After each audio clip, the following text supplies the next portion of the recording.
In our comments last week on Shevi'i of Parshas Chukat, we dealt with the idea of the poetry that then is found in the end of the Parsha. We have a poem produced, recited by the Bnei Yisrael, that the people of Israel, sans Moshe, it would seem, sang and composed. And then we have a poem presented of the Moshlim, of those people who speak in mashal, parable, proverbs, or simply put, poetry.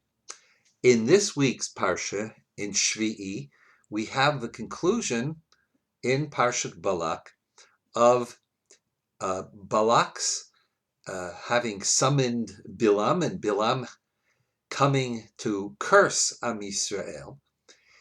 In the Parsha, all attempts to curse Am Yisrael fail. They fail because God, as it were, gives Bilam the poem he puts with his mouth. The formulation may be Bilam's, but God won't allow him to say the curses that he would give, the imprecations that he would give to the people, on the people Israel, but rather he blesses them. And each time he is blessing the people, we are told by the Torah, Vayisam Mishalo, again the word mashal. You could say he declaims whatever he was saying in his poem, but the poem is always a bracha.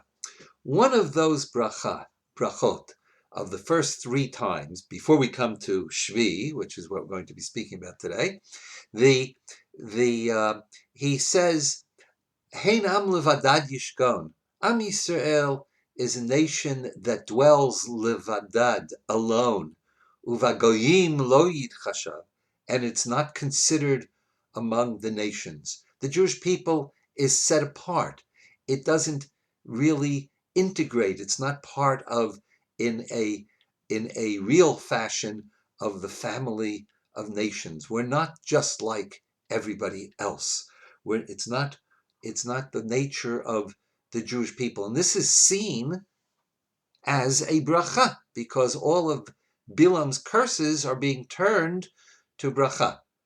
The words, again, might be of he is a prophet of the nations, but he is also a poet for all times. And in this poetic way of saying it, this is the statement. And now we come to Shevi'i. It's already clear that Bilam will not be successful, and he's going back to where he came from, right? And Shevi'i begins, V'ata hineni holech la'ami. Bilam is speaking to Balak, and he says, I'm going back to my people. L'cha i'atzcha asher yaseh ha'am hazeh liyamcha b'achrit hayamim. I am going to give you advice about which this people will do at the end of days to your people. Okay. But deconstructing the pasuk, L'cha i'atzcha, Bilam is going to give Balak advice. And the advice is not simply about what's going to happen in the long term, but what's in the long, long term to various nations, but rather the advice is going to be immediate.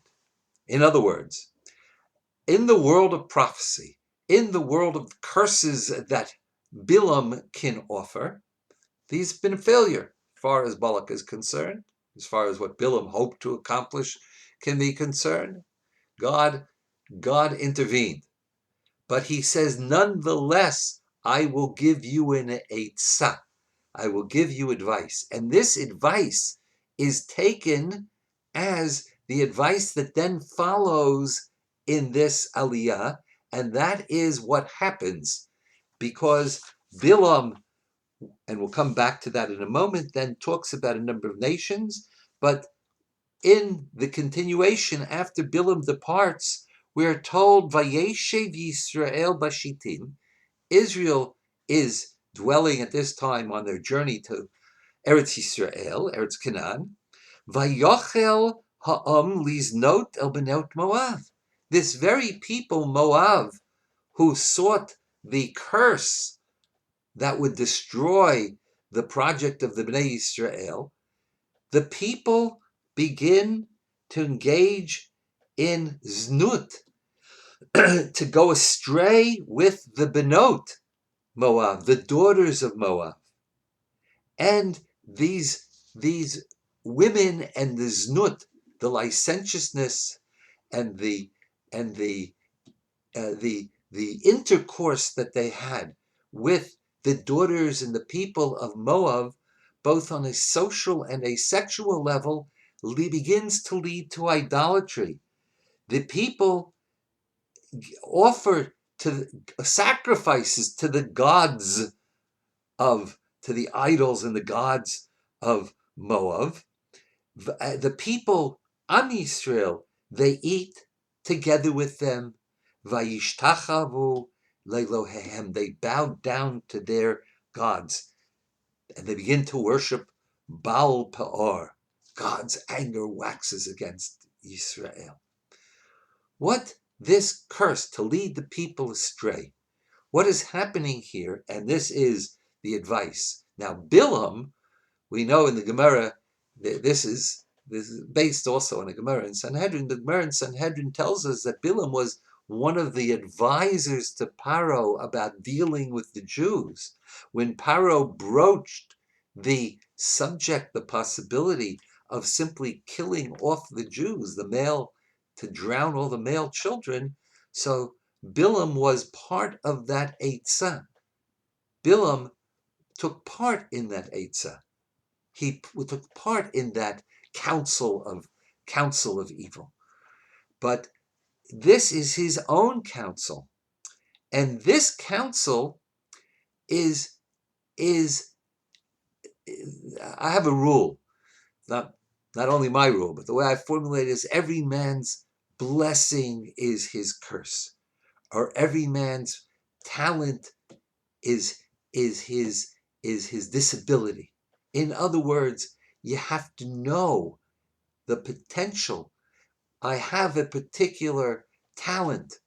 The talent, when I don't know when the proper time to use that talent, and when the proper time is not to use that talent, then it becomes a curse.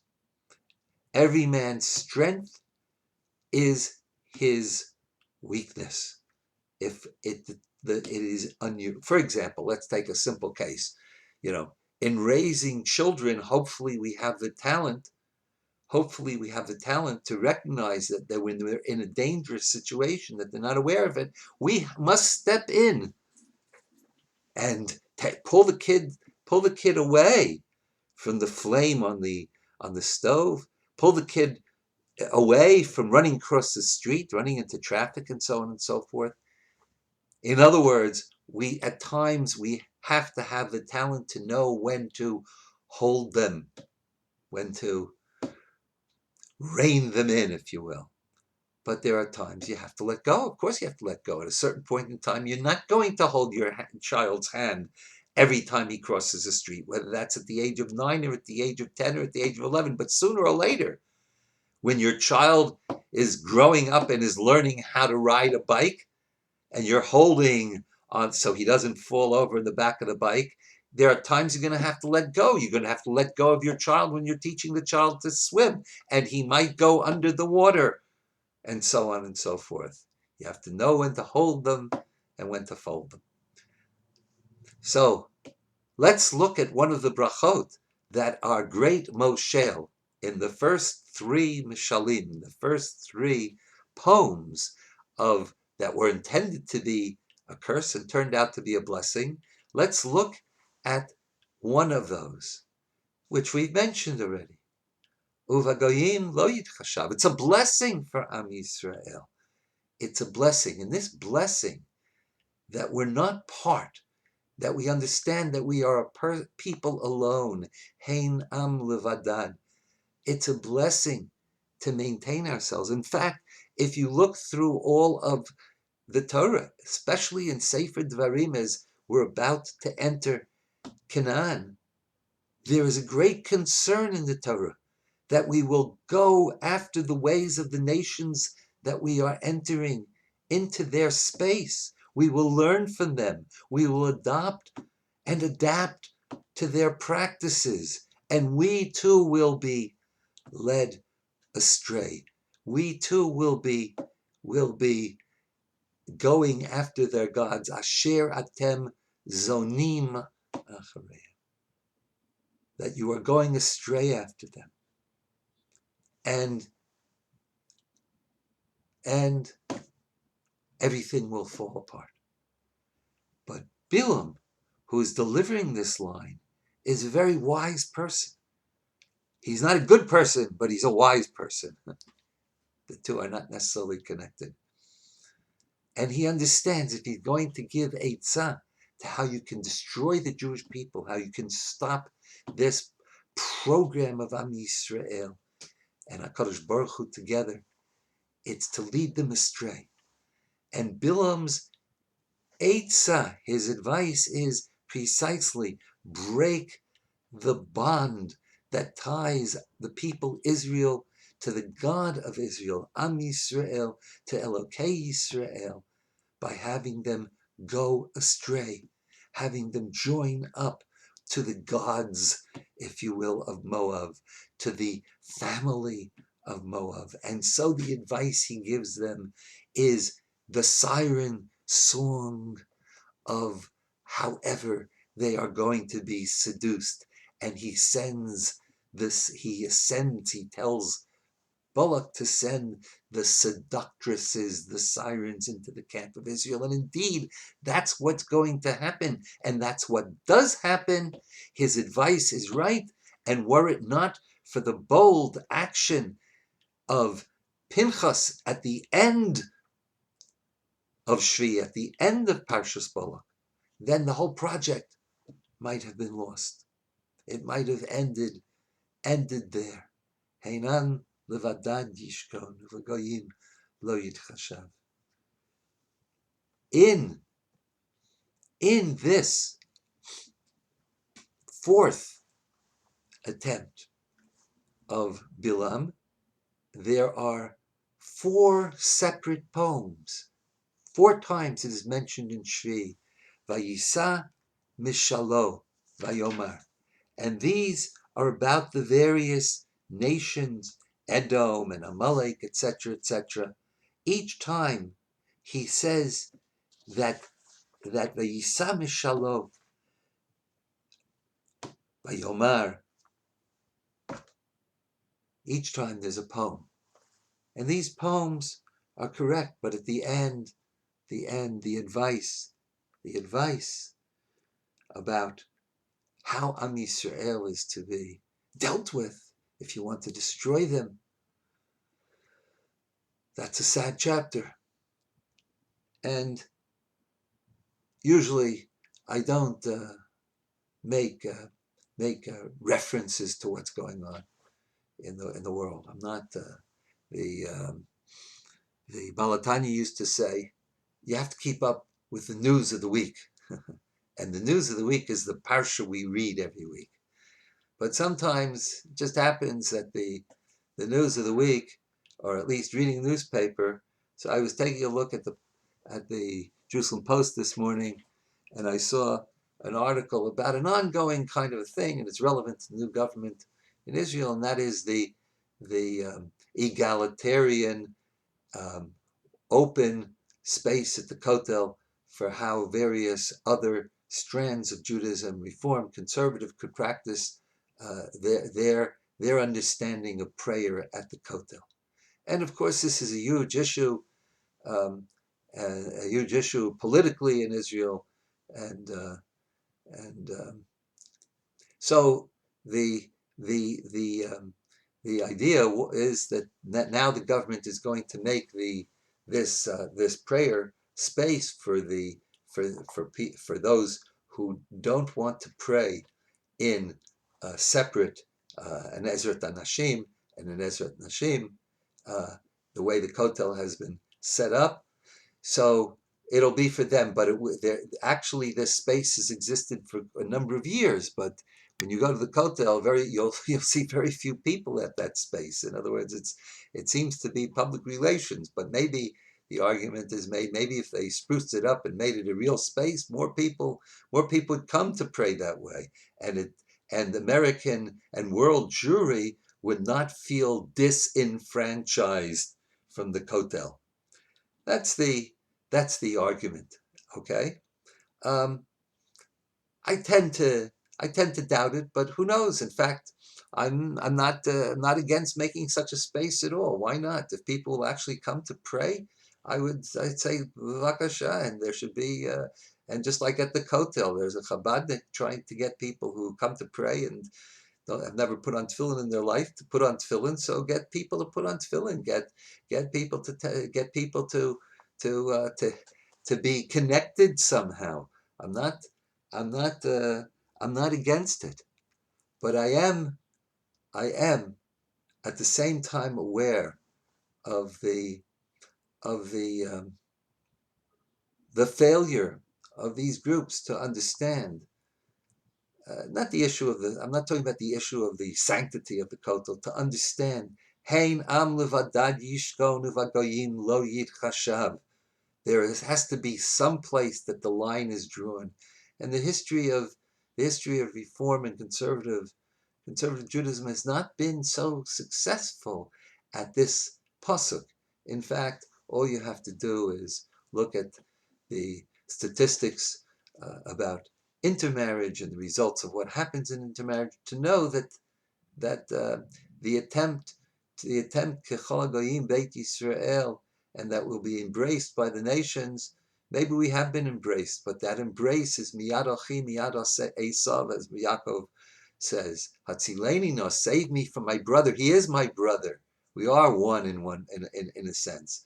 But miyad Esav, he's also Esav. And of course, the Rabbi Soloveitchik used this pasuk very, very strongly in his opposition to interfaith movement on the part of the Catholic Church in the 1960s.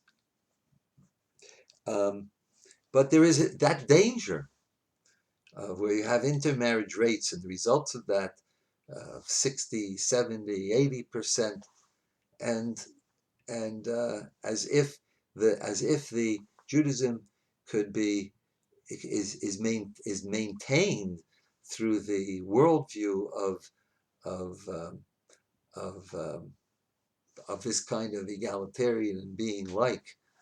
So there's a question to be raised on that. How are we to succeed? So I think prayer is good. Real prayer. I think learning Torah is the best. I, in my life, and I've said this many times, have never met a Jew of whatever stripe he may be, who is not interested in knowing what Torah says. I'm not saying he's interested in being lectured to or condescended to, but to sit down with him or her and sit and learn a pasuk of Chumash or a line in the Gemara. Everybody wants to know. If for no other reason to say, you say the following thing, and I've said this many times. Before 1789, there were many Einsteins around, right? And what were they doing? Basically, for the most part, overwhelmingly for the most part, they were sitting and they were learning Gemara, they were learning Chumash. What is the result of all that genius? Is there not genius reflected in what they had to say? Of course there is, right? Don't you want to have a taste of it? And people will fall in love with it in that way. But God forbid if you condescend to them and you say, I want to convert you, that's something else, right? So bring people to pray. Let people be proud Jews, and the only way you can be a proud Jew, proud of being Jewish and knowing why it's worthwhile to save that Jewishness for the future generations. The only way you can do that in the long run, or I should say now in the world we live in the short run, is to understand what the Torah says to us, what Tefillah says to God. Kadosh Baruch Hu should give us the wisdom to be able to learn Shevi'i of Parshas Balak and to understand Bagoyim lo yitchashav, right? Is true. But understand that as a blessing, not as a curse. Because as a curse, if you get as a curse, your chance to get out of that which we have now will lead to something that is not a blessing.